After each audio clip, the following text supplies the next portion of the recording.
Welcome back, everybody. We are having our sixth and final speaker of today, Candace Gorham. Author Candace Gorham is a former ordained minister turned atheist activist, researcher, and writer on issues related to religion, secular social justice, and the African American community. Candace is also a licensed counselor. Her book is The Ebony Exodus Project, Why Some Black Women Are Walking Out on Religion and Why Others Should Too. You can connect with Candace through our exhibit hall. Welcome, Candace Gorham. Hello, thank you. Thank you for having me. How is everybody? Okay. All right, here we go. So I'm going to jump right in because as I was just telling Janice and as we were preparing that my presentation is probably way longer than my session actually is. And I'm one of those type of people that I can talk plenty to go over or go under. Whatever you want me to do is what I can do. So I'm going to turn my timer on so we can make sure we have time for question and answer, hopefully. So I want to talk to you a little bit about religious indoctrination with women and how that's problematic. As she said in the introduction, I have written a book before. My first book focused on Black women's issues, and then I have an essay that I contributed to the other book, Women versus Religion. And that's what this talk is going to be based around, is that essay where I discuss specifically religious harm and how it affects women specifically. But a little bit about me, you can see there. I work with the Secular Therapist Project, Clergy Project. I know you guys have heard a lot of talks from Daryl Ray over the past couple of days. The Secular Therapist Project, Clergy Project is connected to those things. It's connected to him and his organizations. Some of the other things that I've done there, you can see there a little bit about me. I used to be a Jehovah's Witness. I was a Methodist. That was my family's church, was United Methodist. I got into the non-denominational evangelical holiness type stuff for several years, where I was in the casting out devils and fasting for days at a time and stuff. I did that for a little while, and then just slowly through process of studying and there was no big massive event in my life that just caused me to be like, oh, I hate this, I'm done with this. It was truly a issue of me devolving over time, or learning over time, changing and studying and growing over time, that caused me to lose my faith and become what I am today, which is a humanist, activist and author. So if we think about religion and we think about how it impacts us, one of the things that I talk about in the book is a little line here that I like. Since religion is often deeply tied to personal and cultural identities, the psychological impact of its precepts can run deeper than those of any other influence, including family, right? So this is why religion can be so harmful, because it can get so deeply ingrained, right? And it can become, that's how cults become like they are, right? That we know that religion can take people away from their families in ways that, you become, it becomes mind boggling. Like how can a person become so influenced, to turn away from their family for religion? But it's deeply tied to personal, cultural identities, and it really gets into the psychological side of things. So we break it down. We look at some of the different things in the very beginning. Guilt and shame starts out. If you're looking at least Christianity and the Bible, guilt and shame is right there at the very, very beginning with the story of Adam and Eve. If you break it down, there's shades of difference between shame and guilt. Shame is all about your feelings about yourself, about embarrassment and humiliation, whereas guilt is about a sense that you've done something wrong. So, and as you are aware, Genesis 2:25, they became ashamed Adam and Eve became ashamed when they realized that they were naked. So, they were embarrassed by themselves, by their own bodies. And then this is just some more here about how they became ashamed once, God opened their eyes and they became aware of their own nakedness. And then it also talks about, some of the last line there. And the man said, "The woman whom thou gavest to be with me, she gave me of the tree and I did eat." So that's some of that guilt starts to come in there right at the very beginning as well, right? I know I did something wrong. I wasn't supposed to eat that fruit. So from the very beginning, these are, chapters 2 and 3 of, Genesis, right from the very beginning of the, stories. You've got guilt and shame baked right into Christianity for what it is. Here's my little funny meme. Ha ha ha ha. Thought that was cute. I always thought that was funny. But if you think about religion, if you think about Christianity, it is all about setting up a very strong parent-child dynamic situation, right? God and the Bible repeatedly refers to God as the Father, right? The whole thing is to try to have a parent-child relationship. God is supposed to be the Father. We, the humans, are His children. But if you think about it, what is the deal with children and their parents? Children depend on their parents for everything, right? And not only because of that, you learn to respond to their moods. Children learn to respond to their parents' moods and their parents' desires. They want to please their parents. And they become aware that an unhappy parent could mean punishment. It could mean neglect. It could mean, anything. It could mean a number of things. They realize that when, children start to learn to recognize emotions and feelings and be responsive to their parents' moods.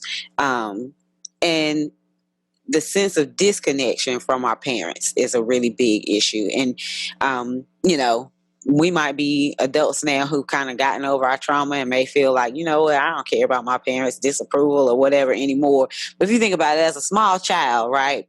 Children need their connection to their parents, and this is exactly what's going on. If in the Bible, the whole thing about this going on in the Bible is trying to set up a parent-child dynamic, then there can be a lot of harm when you're feeling like you're being rejected by your parent. If you're being rejected by God the Father, or if God the Father is intentionally punishing you, or let me not get ahead of myself because I talk about that stuff some more, right? So if you are this special thing to God, that special place in God's heart, it also comes at a cost. In Jeremiah 1:5, it says, "I knew you before I formed you in your mother's womb. Before you were born, I set you apart." So like, oh my God. So God is like, you're so special to me. You're my wonderful child. I love you. I've known you since before you were born. But the believer is also subject to unrealistic expectations of perfection. I don't know if anybody remembers that old movie back in the day called Mommy Dearest, right? It was all like, I love you. I'm gonna give you the best life that you can imagine, but you better be perfect. Don't embarrass me. You gotta look perfect at all times. Your clothes gotta be perfect. So don't do anything. Don't step outside of the bounds of perfection ever, because otherwise, you're not right. And it's exactly what the Bible says. Matthew 5:48 says, "But you are to be perfect because your Father in heaven is perfect." It's not hard to violate the law when there are 613 commandments in the Bible. 613. So if I'm supposed to be perfect, but how can I not break one of 613 at some point? Every day I'm breaking at least 300-400 of those 613. I'm sure I'm easily breaking a couple hundred of them right at this very moment that I'm sitting here talking to you. So, you set up this unrealistic expectation for people. So what ends up happening? You got this unhealthy dynamic. You got this unhealthy situation going on, right? And I'm a mental health professional, so I'm going to be a little bit biased. I think that a lot of times our mental and emotional health issues are, they come out of everyday stressors. They come out of life situations. Not every mental health crisis is a result of I was born with a with a brain with a depressive brain, or I was born with a brain that's a bipolar brain. Some of it is like I was put in some really crappy traumatic situations, and that's why I'm, having these troubles right now. And so some of the most common ones, of course, that we come across is that you all probably aware of: major depression, anxiety, post-traumatic stress disorder. You see those a lot. And of course, they're talking a lot now about they're talking about like religious stress disorder, or religious traumatic stress disorder. They've got some different terms now for like a form of PTSD that's specifically connected to religion. I'm sure you guys have probably talked about that some during the course of this conference, I'm sure. But these are just some of the characteristics of these various mental health issues, which, again, I'm sure that many of you are probably familiar with much of this. But how is religion especially dangerous to women? I think that it contributes to poor mental health outcomes. Of course, PTSD, more prone to PTSD or traumatic situations that then lend themselves to developing PTSD. Abuse, loss of identity is a big one. I think loss of identity is a huge one that doesn't really get recognized enough for what it is, because you think about mental health, you think about PTSD, you think about abuse, but that loss of identity I talk about quite a bit in that essay, where I talk about like self-actualization and all of that stuff. And I think, and that's a pretty big deal. Financial abuse, financial neglect, financial exploitation, of course, becomes a big issue for women. And then being put in medical danger as well. So let's look at, according to religion, right? What are some of the things that religion says are the causes of mental illness or mental distress? Well, it could be a lack of faith. It could be that God is testing you. It could be that you're being punished for sins. It could be that there's a demonic influence or something like that. So you're being told that, there are these reasons for your poor mental health that may have absolutely nothing to do with the actual reasons for your poor mental health, right? It could demonic influence. Like, come on. I remember, I talk openly quite a bit about my own struggles with mental health, but I remember when I was deeply into this church that was all about casting out demons and stuff, I struggled with depression. I still struggle with depression. And I was going through a really, really bad time. And I went to the pastor and I was talking to him about it. And he literally was like, well, you have a depression demon. We need to cast that demon out. And so they made me go through like a demon exorcism session type thing, because I was depressed and I had a demon of depression, or a depression demon, or however you want to say it. And so I had to go through an exorcism session. And so that's what I'm saying. Like, the sanctioned treatment options are like pastoral counseling, or fasting and praying, or casting out demons, those types of things. Well, that's not getting real treatment that the woman needs. So that's going to be harmful. Of course, what we really know, what's helpful for women, or what's helpful for any kind of mental health issues, of course: talk therapy, psychotherapy, medications, something called EMDR. That's a certain type of treatment, where it's literally all about like dots on a screen moving around, and you moving your eyes following the dots on the screen and stuff. Is pretty neat. Exposure therapy for anxiety, light box therapy, that's also a good one. I'm all into studying about how they use psychoactive substances paired with therapy. I was just reading some research the other day about MDMA and PTSD. Always some interesting findings about psychoactive substances and treatment. In a really true clinical setting, not just, like, don't just go home, take your MDMA and be like, I got depression. Don't do that. Okay, let's see. But, hey, sometimes I ain't gonna judge you. Okay. What else? Okay, PTSD. So how is it harmful to women? right? Women are 2 times more likely than men to develop depression, anxiety, and PTSD. That's the CDC. That's, America's Center for Disease Control, right? Women are at much higher risk for experiencing all kinds of traumatic events outside of religion, right? Just in general, we're much more likely to experience sexual assault, sexual abuse, physical abuse, domestic violence, obviously abortions, miscarriage, that sort of thing, more likely to deal with poverty. Now, add on top of that, being involved in some kind of a religious organization that subjugates women or takes advantage of their financial, pay your tithes, pay your 10%, and your offerings, and your this and your that. You're already at a higher risk. We're already high risk for traumatic situations as it is. And then you're putting on top of that, exploitive, church leaders or just dogmas and doctrines in general. You're putting people in a very tough situation. And then there's this cycle, right? You have some kind of trauma. There's some kind of religious explanation for the trauma. Then that contributes to some sense of guilt and shame about it. The guilt and shame re-traumatizes you even more. Your mental health gets worse.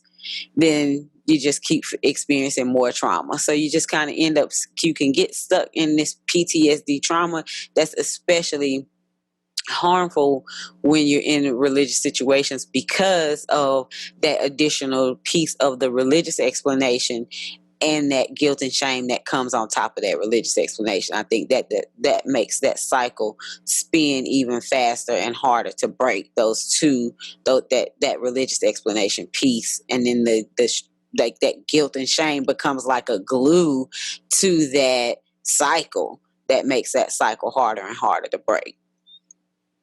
And I know in my clinical practice, there've been so many women that I work with that oftentimes religious stuff was a big issue for them. I had a Jehovah's Witness lady who was bipolar, and she would have these manic episodes, and she would do things in her manic episodes that would be considered sins, but make perfect sense if you are a clinician who understands manic episodes and understand what happens to people in their manic episodes.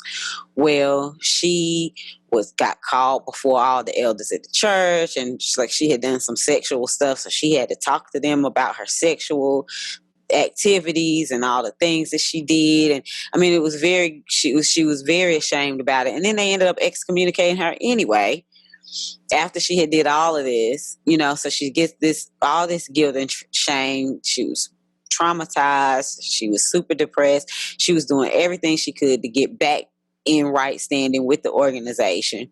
And they kept, and it was just she was having a really, really hard time. And me, here I am, the atheist therapist, trying to work with her, trying to help her. I got to be non-judgmental and support her in what she wants. If she wants to get back into her cult, so be it. I'm your therapist. I'm here to support you with what you need and what you want. But at the same time, I'm trying to figure out, how do I balance helping her really critically analyze, is this really what you want if you're being put before these men that are judging and questioning your sexual activity, and you are highly educated about your own mental health, but you're being judged and questioned, and you're getting all this religious explanation and stuff thrown at you, and it doesn't make any sense to you. You realize you're a victim, but guilt and shame was keeping her in that cycle, and she just really wanted to get back into that, get back into her temple or her kingdom hall. Remember, this is one of my quotes from my book. Remember that in order to develop PTSD, a person's life does not have to literally be in danger. One only needs to believe that one's life is in danger. According to the Bible, a Christian's life is constantly in danger, either from demonic forces, the wrath of God, or eternal damnation. The concept of hell is undoubtedly one of the most pernicious of all Christian tenets. The idea that God has prepared a place of fiery torment to which he will banish men, women, and children for an eternity is not only terrifying, it's unfathomable.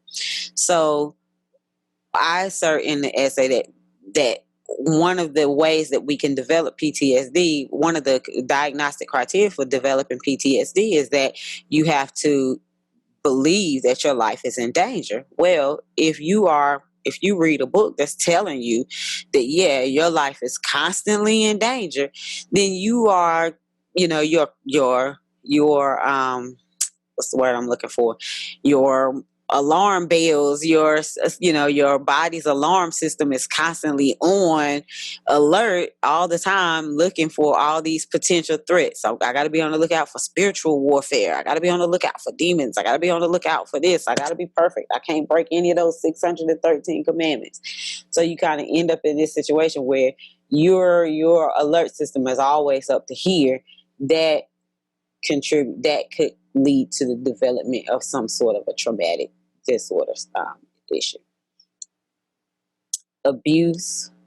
The way the Bible talks about spanking children primes the mind to be desensitized to women against violence. God, the Father, is the discipliner.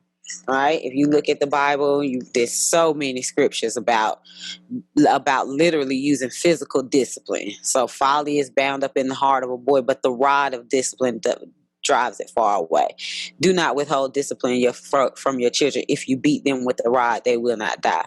The rod and reproof give wisdom, but a mother is disgraced by a neglected child. Like literally, the Bible talks about like beating a person until they turn black and blue, until the stripes are blue. So I mean, literally, the Bible talks very clearly about, using physical violence against children. And so the way I see that is, if you are telling your father, if you're telling men in the household to use physical violence against your children, that's only one step away from using physical violence against their wives, right? So you really kind of priming the pump, and it's the same. I mean, this can go both ways, right? Women also beat men. So this goes all around. Personally, I believe that physical violence against children is just wrong, period. We shouldn't be spanking, period. And I think that spanking, it causes everybody, it increases the potential for aggression all around, for the children and for the people who are doing the spanking as well. And I don't even like to call it spanking. I call it what it is, which is physical violence against children. But let's see. They talked some more, obviously, about you guys, I'm sure, have probably had, talked all about, familiar with the way the Bible talks about rape and stuff like that in the Bible, and about how sometimes a woman has it coming because she was raped in the country and she didn't yell, or if she was raped in the city and she yelled and then they didn't hear and that meant she did. It's so many rules about rape in the Bible, and like you get and how it's the woman's responsibility in this situation, but not the woman's responsibility in that situation, and then the rapist got to marry the woman in this situation, but don't marry the woman in that situation. The woman it just gets so convoluted. It's ridiculous. It's abuse. It's crazy. It's not acceptable. But this is the mindset that is being fed, right? Abuse. We're being taught that love hurts, right? The Bible essentially is teaching that love hurts. The blueness of a wound cleanses away evil. So do stripes of the inward parts of the belly. How happy is the one who God reproves. Therefore, do not despise the discipline of the Almighty, for he wounds, but he binds up. He strikes, but his hands heal. That's some abusive, that is some abusive stuff right there, right? Imagine a man being like, he smacks a woman and then says like, oh, I do this because I love you. Like, that's basically what that scripture is saying. Like, I do this because I love you. Like, that is the mindset that the Bible is setting up and creating and is a proponent of. Of course, domestic violence. I'm watching my time. And another quote from my essay, God uses everything from psychologically abusive tactics such as fear-mongering to physically abusive practices with the intent to cause injury, as ways to teach, guide, encourage, and strengthen his followers. So psychological abuse, fear-mongering, physical abuse, intent to cause injury, all of these things supposedly to teach, guide, encourage, and strengthen his followers. Like, this is just abuse at its best. Loss of identity. I'm gonna this is a long quote. I'm gonna read it and then because I'm looking at the time. When women are forced into full submission, something ugly and terrible is guaranteed to be playing the authoritarian role. Women for whom the concept of submission was once or still is an integral part of what it meant to be a faithful Christian can see it in each other's eyes. The Bible teaches that all people should be able to see the joy, glory, and blessings of God practically emanating from a woman who is a faithful Christian. Instead, when we truly sit with other such women and really look into their eyes, we recognize sadness, exhaustion, and hollowness. Full submission can only occur in the context of completely giving up oneself as an individual. In the church from which I learned these strong submission lessons, the women frequently talked about how difficult it was to be truly submission, precisely because we felt like we were losing our personal identities. We often felt like we were mourning our own deaths, as we were no longer ourselves, but rather our husbands' wives and our children's mothers. I've always liked those couple of lines. I'm a little bit biased. I wrote them. I've always liked those couple of lines because that was so true for my experience, and then my experience with a lot of the other women in the churches that I went to, that I was thinking about at the time that I wrote that. That, like I said, that loss of that identity was such a huge issue for us because we were constantly being taught about submission to the man, to our husbands, to the pastor, to whoever. And that identity was really a huge deal for us. As I was saying earlier about self-actualization, that's the process by which a person learns to recognize, access, and utilize her own skills, talents, and potentials in a way that is personally fulfilling and meaningful. So self-actualization, the process that you learn to recognize, access, and utilize your skills to be personally fulfilling and meaningful. Okay. Well, if you're submitting to somebody else, or if you're trying to just be submissive to somebody else or some other doctrine or some other philosophy or something at all times, then, when are you ever actually working on yourself? When are you ever actually going to become who you are for yourself? You give up all that you are for all these other things. If you think about you hear the saying, pride goes before the fall. Well, when a woman has a special accomplishment, she has to be careful to give God the glory, right? She can't take it for her, the claim for herself, or the praise or the glory for herself. It goes to somebody else, or else I'm being too proud if I try to take it for myself.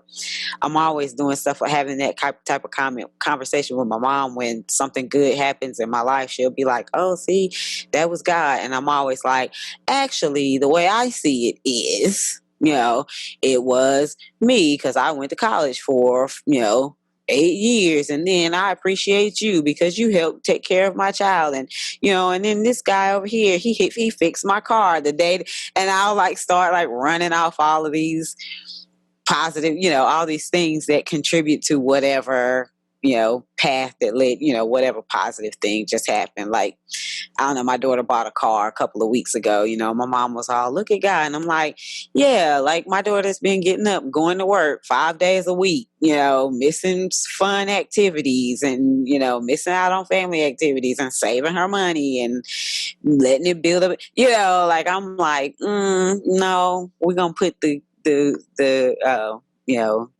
credit where credit is due, which is to the 17-year-old that sacrificed all her time and money to save up to buy this car. So I do not let that kind of stuff slide at all in my personal life. Let's see. Another quote: "Full submission requires that they swap out all of who they are, as an individual for all that everyone else needs them to be." Depression and anxiety almost always accompany the struggle to feel like oneself again. And interestingly enough, depersonalization, a sense of separation from self, is also a marker of PTSD.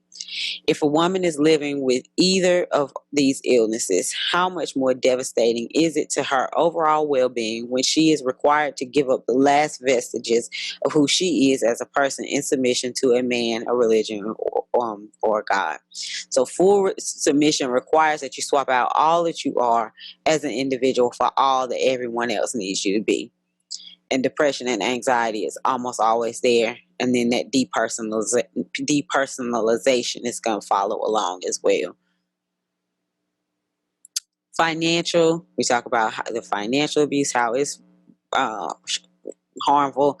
Of course, we think about things like paying tithes and offerings. Another little cute little meme. I thought this one over on the right side was funny. The I'm out of change sign. Oh God, that's funny to me. Okay, medical danger. All right. And then we think about things like faith healing. My example up there, music and miscarriages. That was like somebody that was to remind me I was going to tell you some stories, but we don't have enough time for me to tell you all the stories. But basically, it was like I knew somebody who had some miscarriages, and somebody was in the pastor of the church was still trying to force her to show up to choir rehearsal, even though she had just had a miscarriage. Was telling her that, like, nope, you still need to be here. You need to have faith in God and trust God. She was literally like still on bed rest. The olive oil and aneurysms, that's another example of a story of a woman that I know who olive oil was something that you use like as your holy or anointing oil for prayer. So she would pray over her own little bottles of olive oil, and so that it would become anointed oil. And then she would pray over, anytime she didn't feel good, she would just use her little holy oil and touch her forehead or her knee or her arthritis hands or whatever was hurting. Well, she died of an aneurysm. She preferred to depend on her anointing oil. And then I'm going to be honest with you, I don't remember what Locks and Babies was about. So I got to remember why I put that one in the PowerPoint. And luckily I'm out of time, so I don't have to remember. But let's see. I am out of time, so let me see. Okay, so finding safety, two-pronged approach, right? So let's say I think that you need to do two things if you're in this sort of situation. You need to seek professional help. I'm biased. I'm a professional, mental health professional. So, of course, I'm going to say that. Seek professional help. Do some psychotherapy, learn some mindfulness strategies, take medication. I take medication. I'm a big proponent of medication. If you need it, take it. It's life-changing. And then also self-education is the other part of finding safety. If you're trying to overcome this traumatic, from having been in religious traumatic situations. Self-education is so important because you need a firm grasp a firm grasp on why you're doing what you're doing. So, for example, in my case, like I said, I came out of really fiery brimstone, hell, demons. I came out of all that stuff. So I did periodically go through times when I would have a lot of anxiety about, like, oh my God, what if I'm going to go to hell? Well, I needed really a firm, I needed a firm grasp on things like, science and evolution to sort of to help remind me of, like the reality of the world around me. Or I needed the firm grasp on, like, I didn't want to raise my daughter in that stuff. I knew I wanted something different from my daughter. Or, you got to have your whys, and you got to have your that when you have those moments of doubt, when you have those moments of fear, something else that you can anchor yourself onto, and that is the reality-based stuff. What is real? Because so much of what happens in religion is faith and believe in the things that you can't see, and so I think so much of healing and surviving that is really grounding yourself in the here, the now, the reality. What can you see, hear, smell, taste, touch? Finding those real things to grasp onto, I believe, is what's going to be the most helpful. I'm going to read this last quote, and then I'm going to go to questions. Having concrete arguments and counter arguments for her stances will give her confidence to answer her friends and family members' questions. Possessing even rudimentary education on the empirical evidence that shores up scientific explanations about how the natural world works, evidence pertaining to evolution, biology, astrophysics, for example, counteracts widely believed biblical and supernatural explanations. Being able to reference facts and research will guide her every day so that she might develop strong interpersonal relationships, make wise medical decisions, raise children to be critical thinkers, and meet her basic needs with a much more clear-eyed and sober view of the world based in reality and verifiable facts. And the woman who frees herself from her oppressive religion decides to shamelessly do what is best for herself. She will no longer merely hope for peace. She will find it. She will no longer live in terror. Rather, she will live in her time of healing. So that is the end of my presentation. I made it, and I still have a few minutes for questions and answers. Wow, thank you. That was terrific. I was taking notes while you were talking, especially some of the things you said about submission were really, really eye-opening. And we do have some questions here. The double bind involved in the commandments in the Judeo-Christo-Islamo-Fascist Bible is really difficult to handle. How do we cope with honor thy father and thy mother when those parents are not honorable people?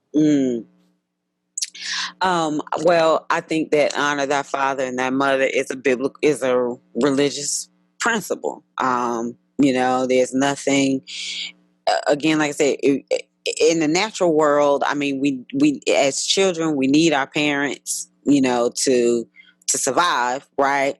But beyond that, like you said, if they're not honorable people, the honor thy mother, thy father, all of that stuff, the seriousness of it all, that's religious based. That's religious based. If you're any unhealthy situation, any unhealthy toxic relationship does not need to be in your life. If you're in an unhealthy toxic relationship situation that you can't seem to get, can't seem to get it worked out, it doesn't matter. Blood, closest blood, distant blood, married blood, unhealthy is unhealthy. And the honor thy mother, father part, those are religious based prescriptions that, once we decide we're letting that go, then we're letting that go. We shouldn't hold ourselves to those standards anymore anyway. We need to be living by much higher, healthier standards anyway. So do what is healthy for yourself. Perfect. Yes, great answer. And someone made a point that's similar. The question, is it abusive? If it is, then it doesn't matter if religion is the cause. It's abuse and it is wrong. And that really goes with exactly what you were saying. Someone else made a comment. My depression was diagnosed by the pastor's wife, a high school graduate, with a bad case of Harry Potter and needed 3 hours of prayer to heal from such sorcery. Oh, wow. I really appreciate it. Also, Candace, your encouragement for people not only to seek out psychotherapy, help from a professional, but to take medicine. If medicine is something that is required and it's going to be part of allowing you to live a healthy life, then we definitely want to encourage that. Yes, absolutely. People are saying they're looking forward to reading your work. You're amazing. Oh, thank you. Thank you. All sorts of stuff like that. Does anybody else have any other questions for Candace? Or Candace, was there anything that you feel you got shorted on because we made you quit soon? I was flying through it. No. I don't feel like there was anything that got left off. I think that right there at the end where I was talking about, I kind of skimmed past the financial piece, but it's probably nothing. I wasn't really about to say anything special. I have a question about your mother. Mm-hmm. Okay. So it sounds like your mother's still in your life, yes. But you have your own boundaries that you maintain, and you push back when she tries to, make these religious comments. Oh, well, praise God, and you're like, God didn't have anything to do with what happened here. How has your relationship with her, like, is it still pretty good? Do you feel like it's still as good or as close as when you were still religious? Yeah, I do. I feel like I've been very lucky in that way, that I managed to maintain a very strong relationship with her. I think that my relationship with my immediate family, mom, dad, brother, sister, it's all, I feel very close to all of them. Even though I'm the only atheist. I think like when my mom found out, she cried and she called me and was like, long story, but she called me. She actually, even though I tried to tell her, she didn't listen to me. She found out because her sister bought my book. Oh boy. Her sister bought my book, and her sister called her and was like, did you know Candace was an atheist? And so of course my mom calls me and is like, my sister just called me and said that you're an atheist. And I was like, I've been trying to tell you this for a while now. She was like, so there was this whole quiet, and she cried. Yeah. And then she was like, I'm going to have to call you back. Oh, and yeah, but then we talked, and that was years ago, and she's been fine. And we make jokes about religion, and she picks on me, and I make jokes about don't stand too close, you're gonna get struck by lightning, and stuff like that. So she's a good sport. Good. We have some questions that have come in. Okay. How does the intersection of race and leaving religion show up in your work? What advice do you have for healing racial religious trauma? Okay. How does read it to me one more time. Mm-hmm. How does the intersection of race and leaving religion show up in your work? Okay. You know what? In my work, I actually have not dealt with a lot of, as a mental health professional, I've not dealt with a whole lot of Black men, women, let's say, people of color. Let me say people of color, who are also questioning religion. What often happens is, what I've seen often is that they are having problems in their religious experiences or in their religious lives, like with the Jehovah's Witness woman who was, so they may be having conflict or, in their religious lives and their spiritual lives, but they're not ready. They're not considering giving up their faith yet either. They're just, they're just struggling with whatever. So that I don't experience a lot, actually. I wish I did have to experience that more so I could help people with that struggle. Yes. But obviously I deal with it more, in the research side of things, going to conferences, talking to people, stuff like that. But of course, those people are already questioning, they're already trying to sort of figure their way out. So, it's a little bit different in that situation when you're already, there. Did it seem like there was a second part to your question? to the question? What advice do you have for healing racial religious trauma? Oh, racial religious trauma. What advice do I have for healing racial religious trauma? I think that, it's not really anything specific to, I mean, I guess it's really the same as it would be for racial trauma or for religious trauma. Religious trauma, I think, is for healing religious trauma, I think is a very individual process. I think that you got to do a lot of work for yourself because you are having to sort of tear yourself away from your own religious network. It's very personal, it's very private. If you're having to take yourself out of a religious situation, and you got to do a lot of work on your own to sort of deal with any internal anxiety or fear that you might be dealing with. I think there's a lot of personal work that has to be done. You can. You may have a therapist or whatever. Now, racial trauma or racial issues, of course, we know that's big. That's society wide. So that's such a huge question. That's the $1 million question, right? How do we heal racial trauma and racial tension? That's right.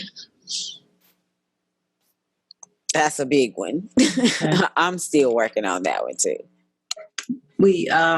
Someone else has asked, can you share how Black women have suffered uniquely at the hands of religion? I think I actually have been doing a lot of writing on this. I think that, oh God, we could go all the way back to slavery if we wanted to. We could talk about right now, modern day. I think that Black women if we're talking about specifically, let's say in, the Black church, right, like Black culture, I think that Black women operate as the backbone of the church, but yet they are have been locked out of positions of power and authority in the church, and so they basically become exploited. Right? They become exploited. They're taken for their money. They're taken for their time. They're taken for all their energy and their efforts, but they don't get a whole lot back out of it. Right? Even when you have really wealthy churches that that could maybe afford to help people with, let's say my lights are out, but I've given all my money to the church, but the church don't help me pay my light bill, or or I can't go to work because I'm coming in, I don't work on Wednesdays or Tuesdays or Thursdays or Saturday nights because I got to be at all these church functions, and then I also got to pay you all my money, but I can't work because I got to be at all these church functions.